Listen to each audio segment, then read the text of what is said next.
Thursdays with Nico. We dial it up with our buddy Nico Moreno, Pulso Sports and Sounder at Heart, and check out the lighting and the lid. There you go.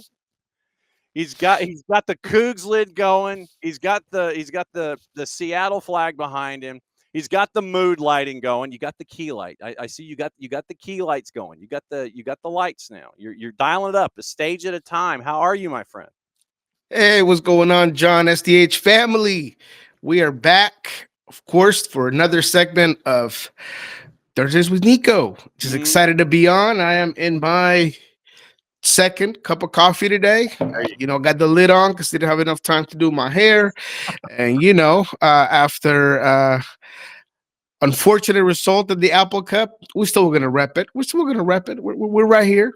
On the college football side of things, we do have a couple of programs over there, and we always mention the opportunity to go hang out and either A, go to the Palouse, or B, be a part of the Husky Navy early on in the year. It is a must-do thing if it's on your college football bucket list.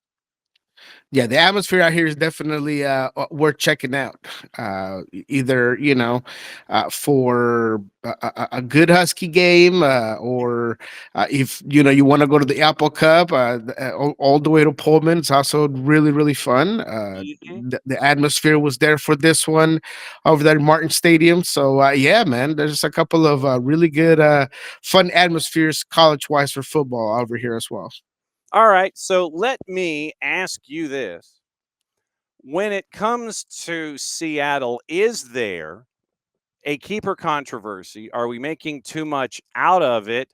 Is it just line of succession and Andrew Thomas proving that he is getting ready for when Steph ever decides that he's going to hang him up? Is Andrew Thomas making that plot for, hey, I'm the number one dude? What is going on between the sticks? No, there's definitely competition, and it is a subject that has divided fans, has divided opinions, and it kind of depends on which side of the argument you lie. I do believe that regardless of there being a true competition for the starting position, I don't think it's one that is as a determinant factor as other positioning battles that there are for this team. Look, Andrew Thomas has been outstanding. He's a phenomenal shot stopper. He's a guy that is clearly incredibly athletic and can get to certain balls that perhaps Steph can't. But the reality is, as you saw in this one, is that he's also not Superman, right? In the last game at Austin, there's only so much a keeper can do when your center back is giving up a very easy turnover in midfield. There's a bunch of space for the striker to run over to and then finish in front of you. And same goes for the last goal of the game, where nobody closes down on Pereira that's trying to put a service into the 18. There is not a very good job done marking up on players running into the box, and you get scoring, right? So I do think that the edge between Andrew Thomas and Stefan Frei is very minimal, to be quite frank. I think that a lot of people sleep on Steph's experience and Steph's savviness and understanding of the game, read of the game, distribution, and a lot of that can counteract some of the maybe one or two steps he's lost over the years. So I still feel very confident with Stefan Frei as the leader of this group, as the starting keeper, as a guy that's going to go into a playoff game knowing what to expect, how to perform, and what to do and what not to do. So I do think that right now, although there is a controversy, per Brian Smetzer, Steph's still number one. Only reason why Andrew played against Austin's because there was an illness. Steph didn't travel, so maybe not as controversial as some people might think. There are contract issues with Seattle that have to be addressed at the end of this season, because your DPs and your TAMs, they're either 26s or 27, short of Yamar, who's out of contract this year, but he has an option year for 26. John Bell, Stefan Frei out of contract. Kim Kee-hee, option year for 26. Musovsky, option year for 26. Nuhu, option year for 26. Joe Paulo, option year for 26. Reed Baker Whiting, out of contract. Jacob Castro, option year for 26. Paul Rothrock, out of contract. Travian Sosa, option years for 26 and 27. Obed Vargas, option year for 26. And Leo Burney, who's out on loan, has option years for 26, 7, and 8. So how many players is that? That's a lot. 3, 4, 7, 10, 12 players that have either option years coming up or out of contracts where decisions have to be made. When you're looking at the young players that have been making impacts, I mean, we can address the older players as we go here, but obviously having Stefan Frei out of contract is something you got to stare at. Reed Baker Whiting out of contract, Paul Rothrock out of contract, and it should be a slam dunk to pick up Obed Vargas for that option year of 26. What's going on here? Yeah. So first of all, Reed did get a contract extension last week through 28 with an option for 29. That is the beginning of everything you just painted for our audience, right? There is a lot of decisions to be made. I think that a lot of those options for next year will be picked up. That just means that you have an extra year. You got to figure out this guy longer term if you're really willing or wanting to keep them around. Obed is the biggest one. Obed is the main, contract that you have to try to address for many reasons. Obviously, he's your most talented player. He just won the, number one of 22 under 22 for MLS. He's a guy that is worth a lot of money in the transfer window for Europe or wherever his next step might be. And believe it or not, if his agent and him wanted to do so, they could just hold out and they could not sign an extension and try to leave on a free after that option runs out next year. So for me, that is the biggest one, right? You got to give him a max U22 contract.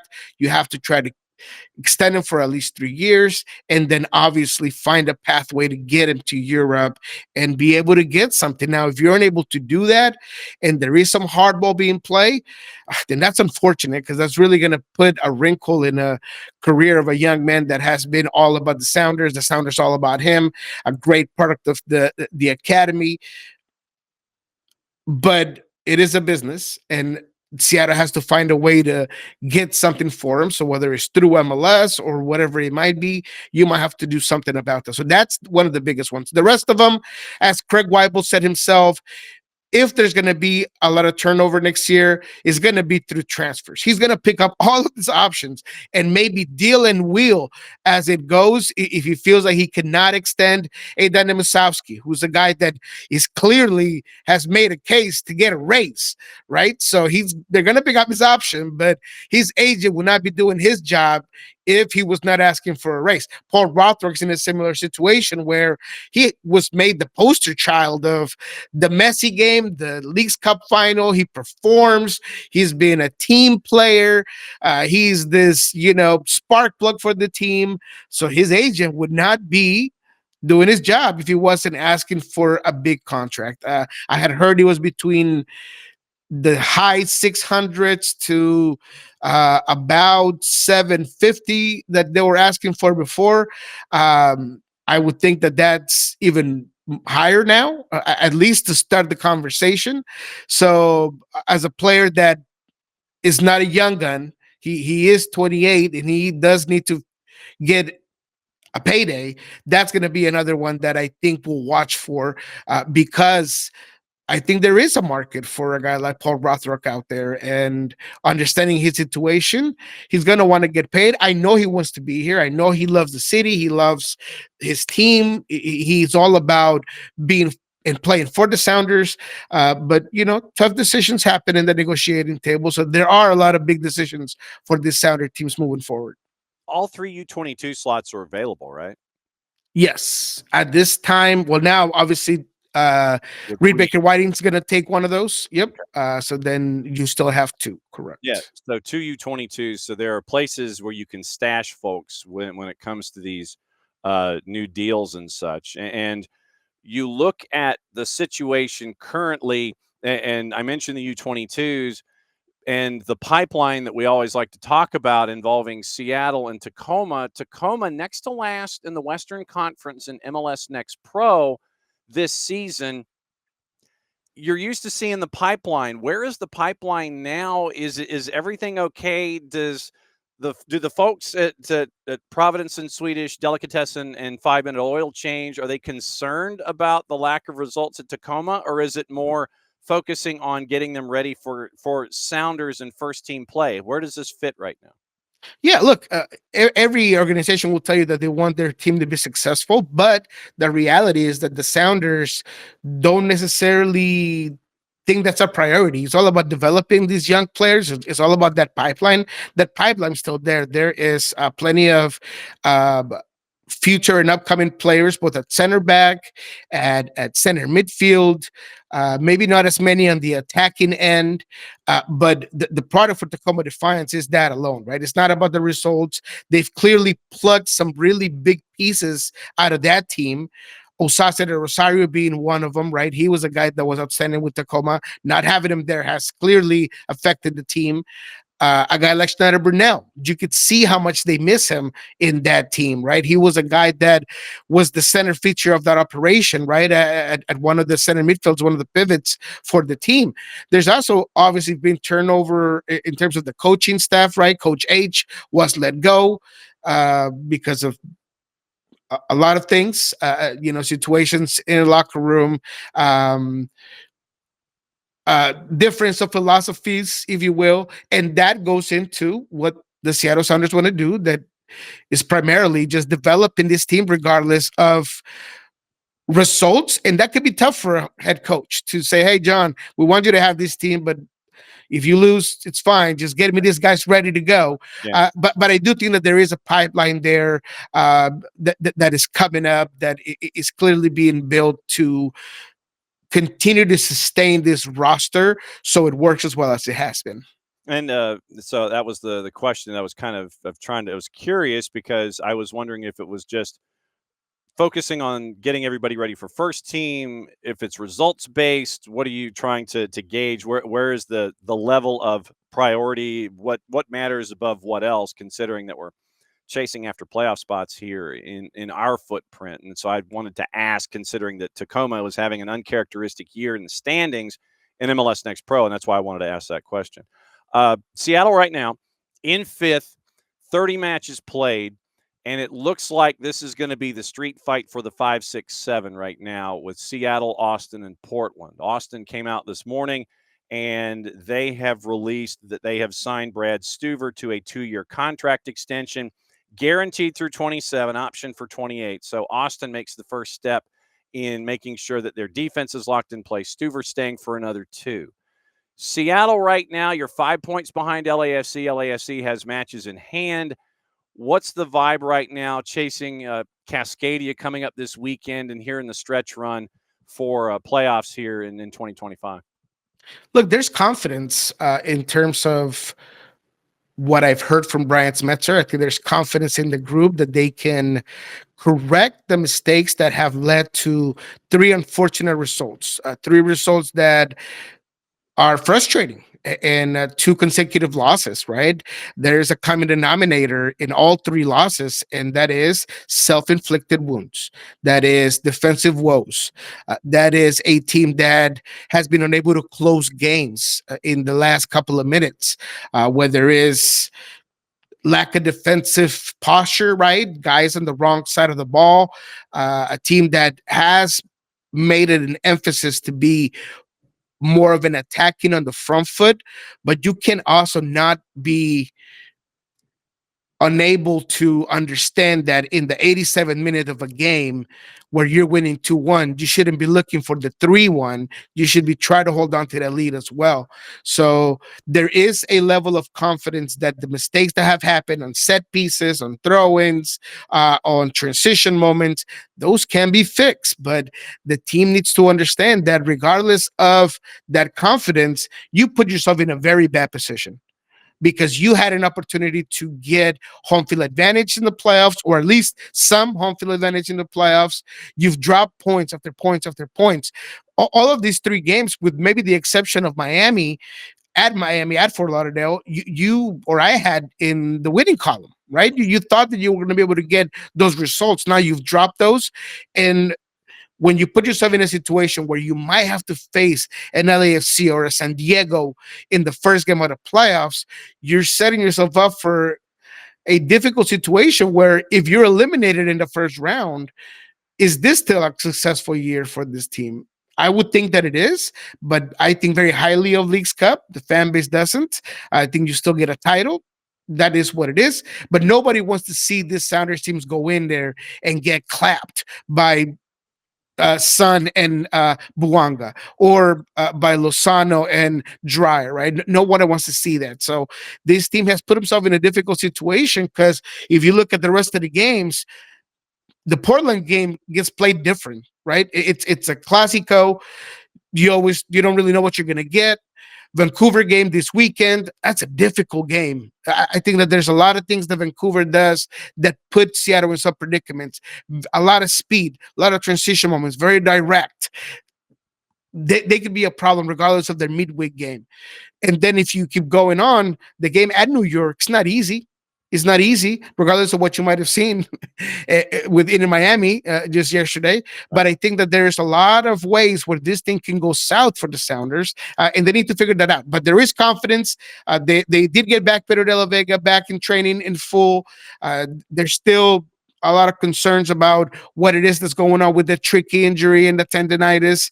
But you are getting Jordan Morris back, who did look good against Austin. I thought that his play has been very positive. Finding the right spaces, being involved, showing us some of those Jordan S things that this Sounders attack has missed over a long period of time. But now you're also missing a guy like Obed Vargas, who has left with the U20 Mexican team.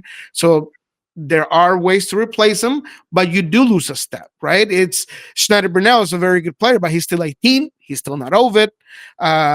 There is a lot of question marks in terms of that other pivot there that is such an important part for the Sounders team. So difficult road ahead, but the team feels like they can do it.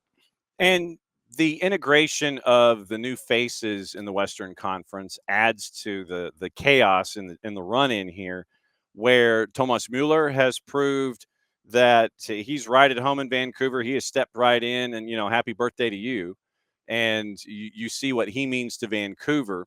You see what Yeonmin Son means to LAFC, where it is now just insane to look at the offense that LAFC now is capable of with Sonny and Denny Buanga up top.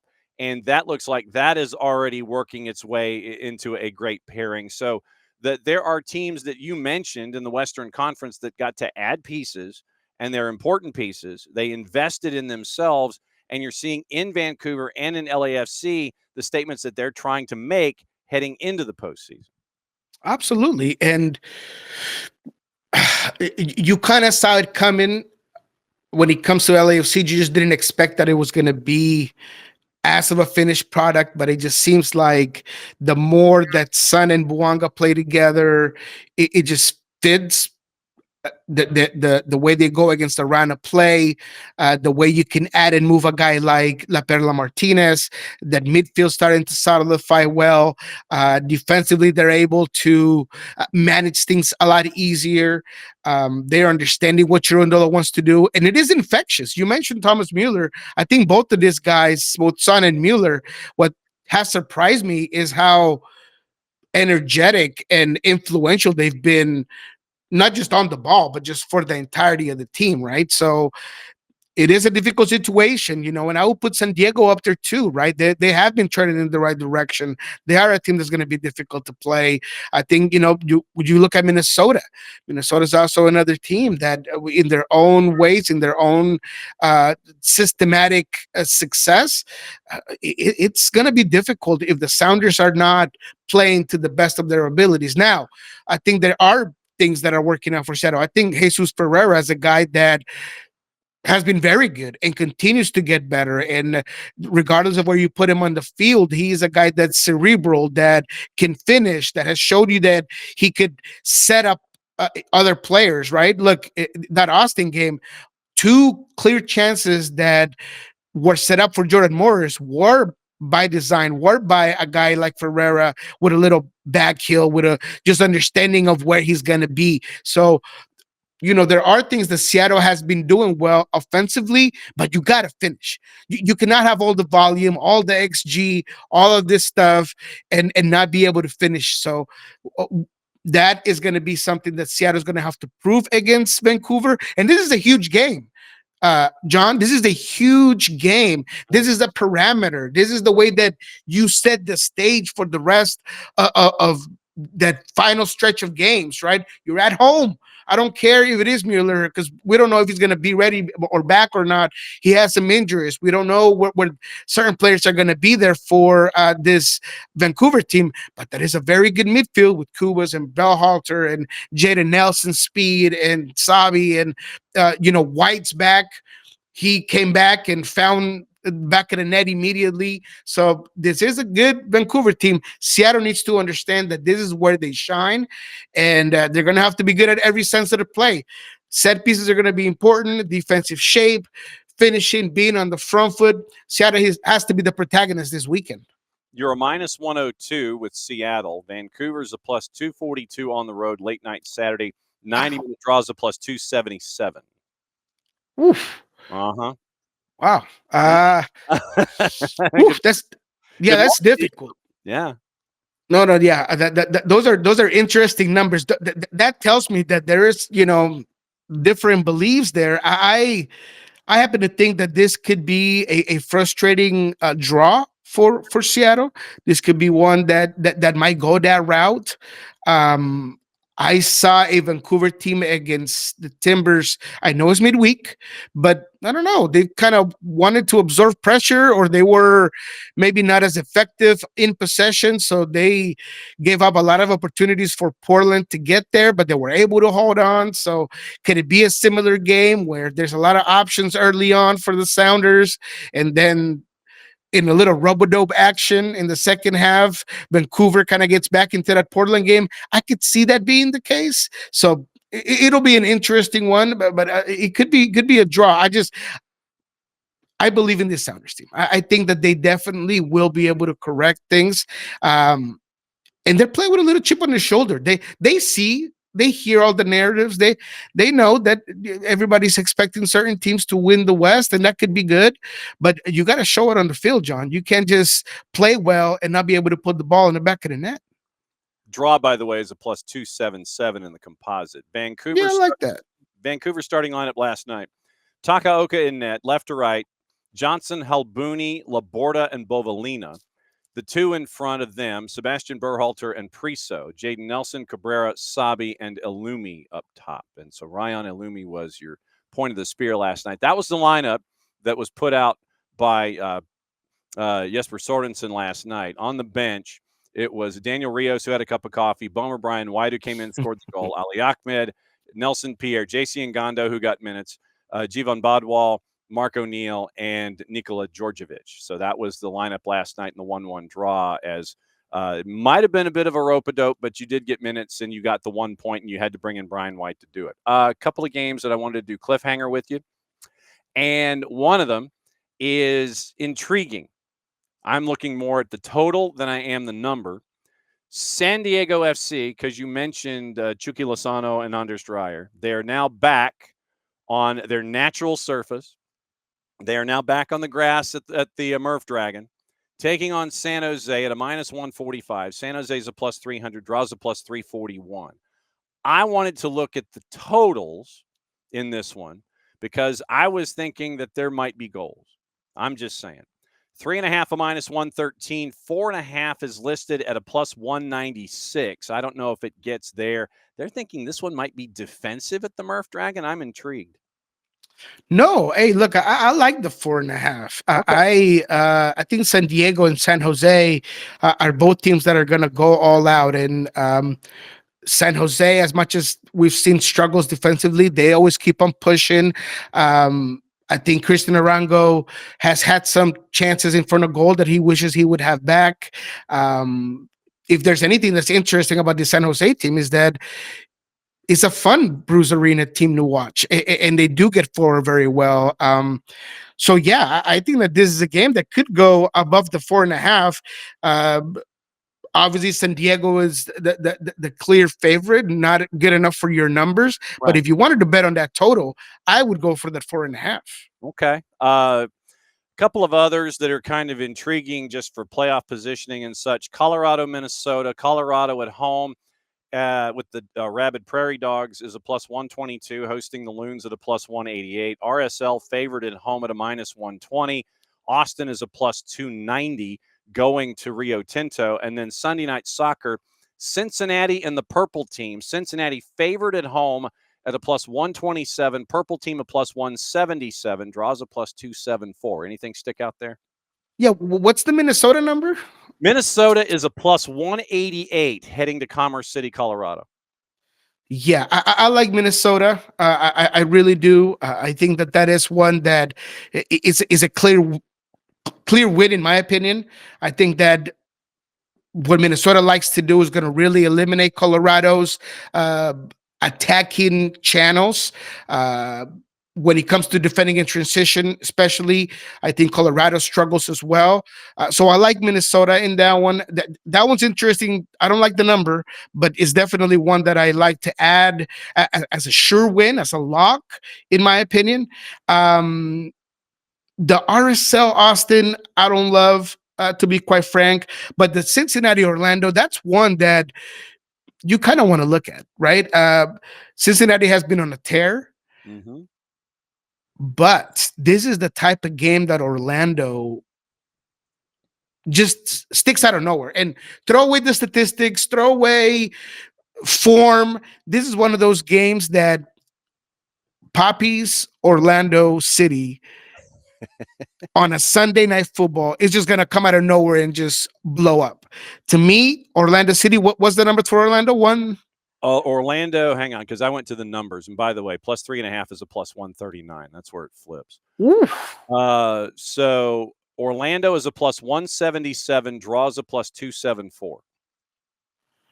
Ooh. Okay. No. Hey, look, I like Orlando City, but I like that 3.5 better.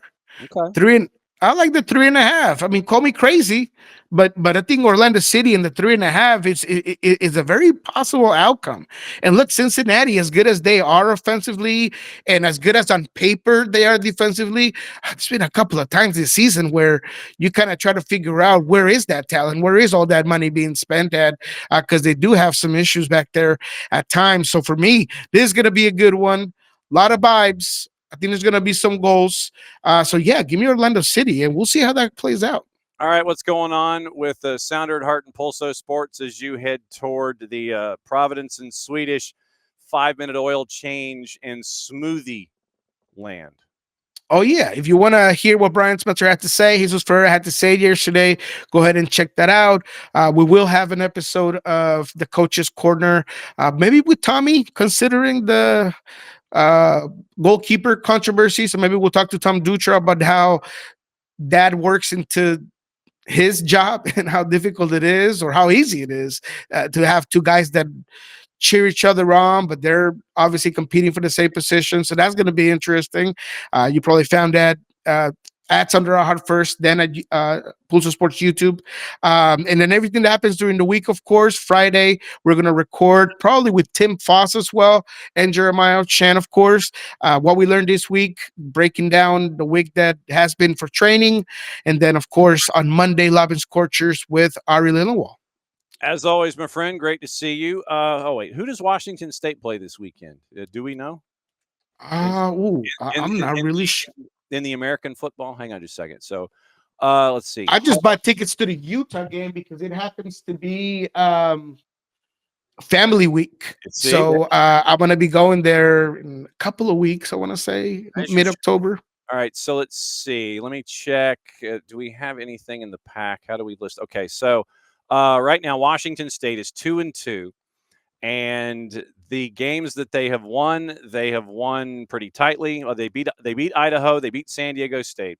Then they got hammered by North Texas, and they got hammered in the Apple Cup, giving up 59 in back-to-back weeks. And now they go to Fort Collins to take on Colorado State. That one is a 7:30 Eastern kick, so 5:30 local time in Fort Collins, Washington State and Colorado State. As 2-2, Washington State goes to take on Colorado State this weekend. So, Yeah, but defense is the problem, and that Husky game got out of hand in the fourth quarter. I mean, it was a tied game, and then in the fourth quarter they gave up 28 unanswered points. So, yeah, that just let us sit with you. That was a tough fourth quarter for the Cougs. as always, my friend, great to see you. And we will catch up with you next week at this time, and we will discuss things. That's the official term. Good to see you, my friend. Be well. Appreciate you guys. All right, there goes Nico Moreno, Pulso Sports and Sound.